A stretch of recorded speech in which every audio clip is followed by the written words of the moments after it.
अब मञ्चमा आसीन सम्माननीय ज्यूहरूसँग परिवारजनसहित सामूहिक तस्बिर लिने प्रयोजनका लागि सरिक भइदिनु हुन नवनियुक्त सम्माननीय प्रधानमन्त्रीज्यूलाई अनुरोध गर्दछु। अब आउँछिन् नि प्रधानमन्त्रीकी श्रीमती ए हो बाजा गाजा सहित लिएर आउँछन्। सम्माननीय परिवारका सदस्यहरू मञ्चमा उपस्थित भइदिनु हुन अनुरोध गर्दछु। अब आउँछिन् अब हेर्ने हाम्रो प्रधानमन्त्रीको श्रीमती सबै सदस्य भनेर परिवारकै अस्ति हामीलाई बोलाएको जस्तो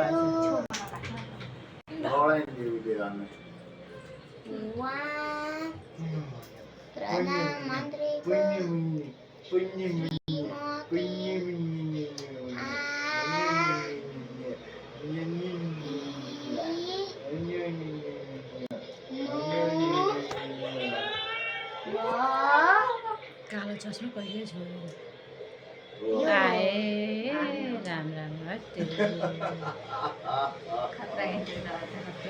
सबै पो हातेर त आमा पनि होला होइन दाई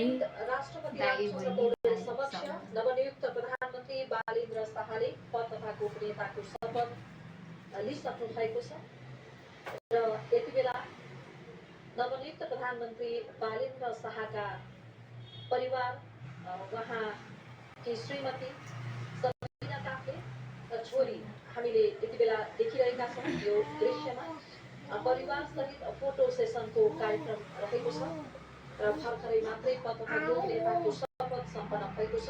राष्ट्रपति रामचन्द्र पौडेलसँग नवनियुक्त प्रधानमन्त्री बालेन्द्र शाहले पद तथा गोपनीयताको शपथ लिनु भएको छ र यति बेला परिवार कार्यक्रम राष्ट्रपति कार्यालय शीतल निवासबाट हामीले यो प्रत्यक्ष प्रसारण यहाँहरू समक्ष देखाइरहेका छौँ।